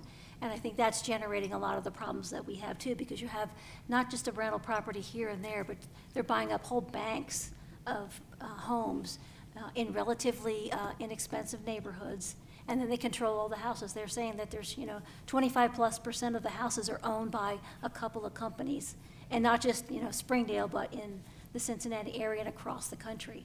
But I mean, we see, excuse me, as we see this every day across all of the neighborhoods. And you're right, people are parking in the grass. There are multiple cars. We don't even know how many people live there. We don't know how many people are registered with the city, which means they aren't paying taxes to use the benefits of living in this city. And it just goes on and on. Thank you. Mayor Webster. Well, it's pretty evident that the legislation that we have on the books is not working. I mean, there is absolutely no way that our building department or anybody else's building department can enforce how many families are living in the house. I mean, it's absolutely impossible. You got to camp outside, and the court won't just take one snapshot. You got to have a record of it. How many days out of a 2-week period did so many people leave here at 5 in the morning or go back at 5 at night or whatever? So what we've got on the books just will not work. And I would hate to see you just throw this on Dan and Carolyn and say, here, rules and laws, figure this out. I think it's a much bigger problem than that. And I think it's one that we need some input from council. We need some input from the building department. We need from public safety. And so I would love to see council form maybe a super committee, if you will, to study this problem. And let's take a look at what other communities are doing, because it's not a problem that's just unique to Springdale. And we're talking, following up on Kathy's comment there, just heard today that across the street, Spring Rose Meadows, 50 new houses, 14 or 28% are rentals. Some of those houses go in excess of $400,000. Some don't.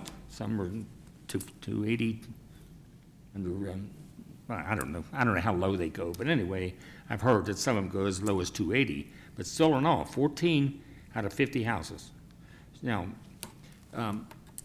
Andy, did you tell me we got 400 rental permits or 600 out of 2,400 single-family structures we've got in the city? How many is it? 4 or 6?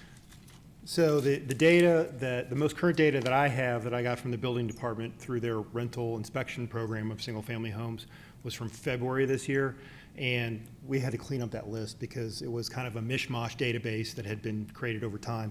Once we cleaned it up, we ended up with 399 single-family homes that were registered as rentals. Keep in mind that the building department staff fully believes that the number is actually much higher than that because it's a voluntary program, and we know there's people out there that are renting their homes that are not applying for these permits for this inspection. So I actually spoke with them earlier this week about getting updated data, and I expect to have that in the near future, and we can map that out and see where they're at.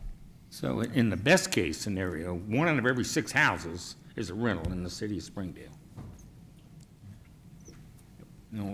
I think that deserves some attention because, yeah, right now we've got a major problem in the Heritage Hill, and because we've got so many rentals, and also I think because the streets are somewhat narrower than some of the other subdivisions. They were built before some of the new regulations went into effect, and that just compounds it. But it's a major problem in this city, and it's something I think, like I said, I think we need more than just Dan and Carolyn here to try to solve this for us. I agree. And matter of fact, it's not just Heritage Hill. When I was out last year, the crossings on the hill up there, I had several residents complain because the management company bought the units when they went up for sale, and now they're renting them. Yeah, I'm glad you brought that up. This just came to my attention in the last couple of months, thanks to Mrs. Gantis here. But I'd just like to address this to the people of Springdale. You know, there are certain things you can't do when you get ready to sell your house because you'll be guilty of discrimination. You can't say, yeah, I'm not gonna sell to this color person or this race or whatever. But the one thing you can do, you can tell the realtor that I do not want to sell this to a rental company, and you're not discriminating. That's right.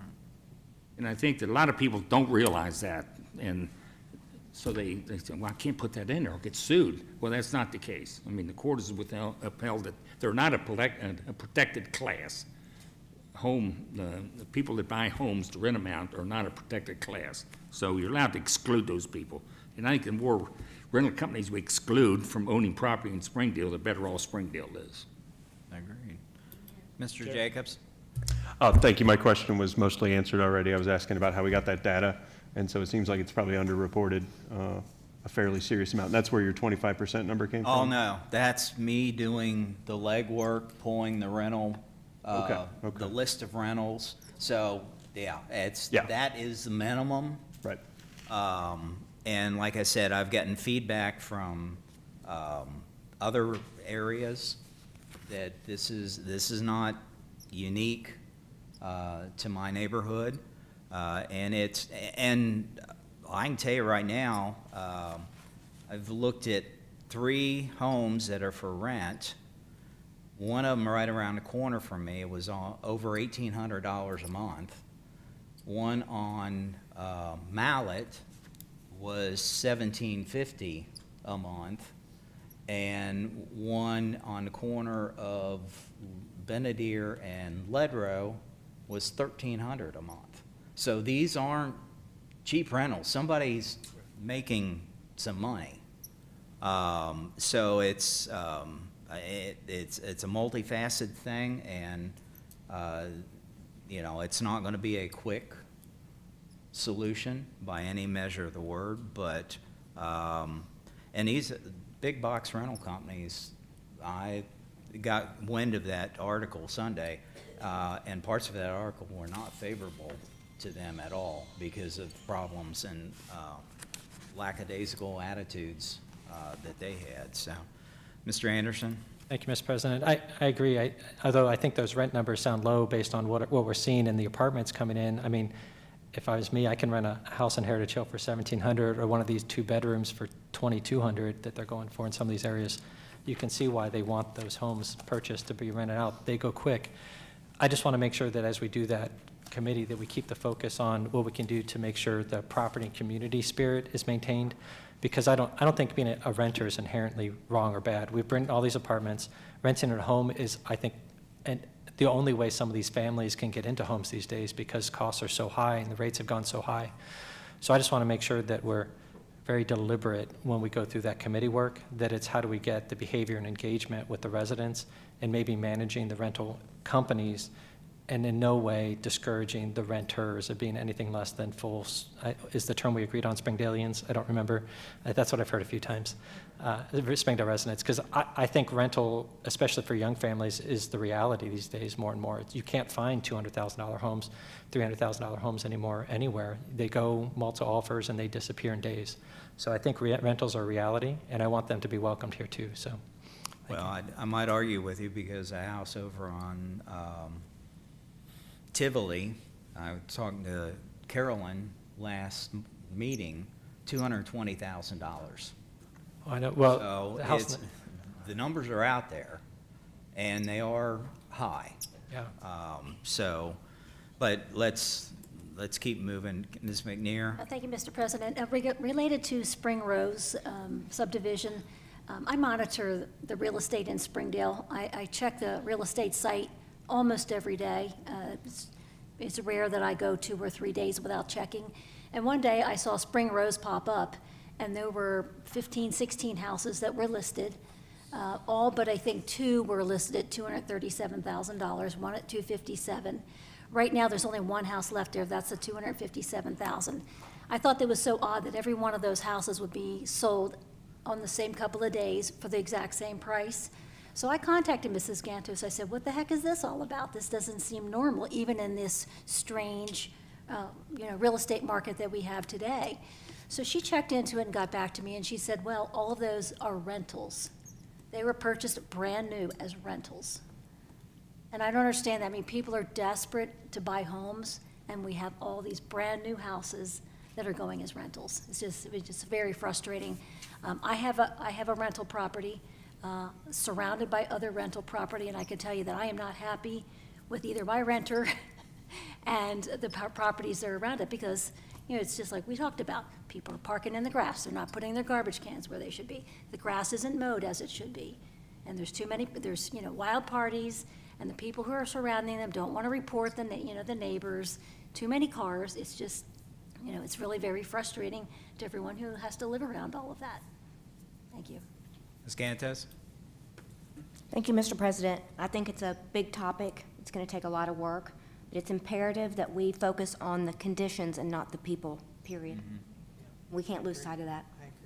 Well, the only caveat I would put on that, the people I'm interested in are the landlords, because that's where a lot of the problem arises. They're taking those rent checks and going to the bank, and it's not. I don't have an issue with the renters, other than maybe numbers or something like that. But when somebody's making, let's face it, rental property is a business, and when they're making money and degrading other homes in the neighborhood, people that have spent their life savings and life earnings on a property, and they're forced to live with some of these issues.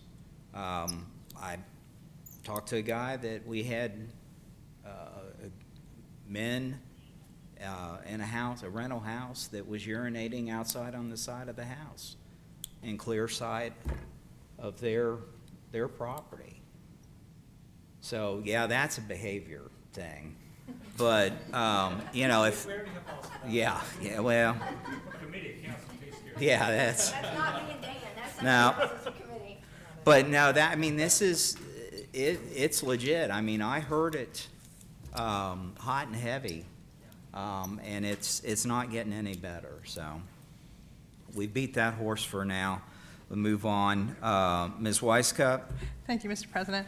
I would like to move that we go into executive session pursuant to Ohio Revised Code Section 121.22 G2 and pursuant to the city charter to discuss economic development. We have a second. Second. Mr. Braun. Thank you, Mr. President. Before you vote, I was asked by council while we're with our live streaming audience tonight to make a statement about city executive sessions, and I wanted to do that for the members of the audience that are present as well as our streaming audience. And that is that over the course of the next several months, City Council will be going into executive sessions on a more frequent basis.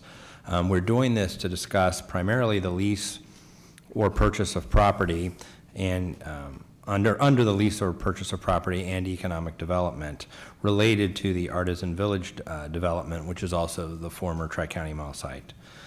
This is taking place to update council and to discuss the status of ongoing negotiations with the developer regarding the potential relocation of the community center and other real estate matters that are related to that proposed development. Once the negotiations result in a concrete proposal, we want to assure the general public that it is the intent of City Council to present that proposal at a public meeting for input and discussion by anyone that's interested. Thank you. Okay, we had a motion and a second. Discussion? Mr. Anderson? Thank you, Mr. President. I just wanted to say I appreciate the extra comment. I know we're not required to do that. We can go in executive session. We do frequently for good reasons. But this is the kind of thing where having all of that detailed negotiation in public actually hurts the public, our interest in general. It's like negotiating in the open, and that's not a good idea. So I just want to say I appreciate the administration putting together that comment.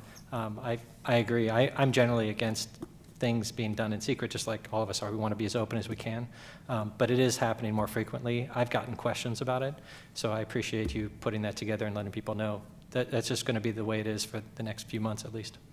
Thank you. All right, Ms. McNeil, your poll council go into executive session. Mrs. Sullivan Weisskopf? Aye. Mrs. Gantos? Aye. Mr. Anderson? Aye. Mr. Hawkins? Aye. Mr. Jacobs? Aye. Mr. Ramirez? Aye. Mr. Vanover? Aye. Council will retire to executive session. Do we anticipate any action coming out? There will be none, thank you. Okay.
executive session.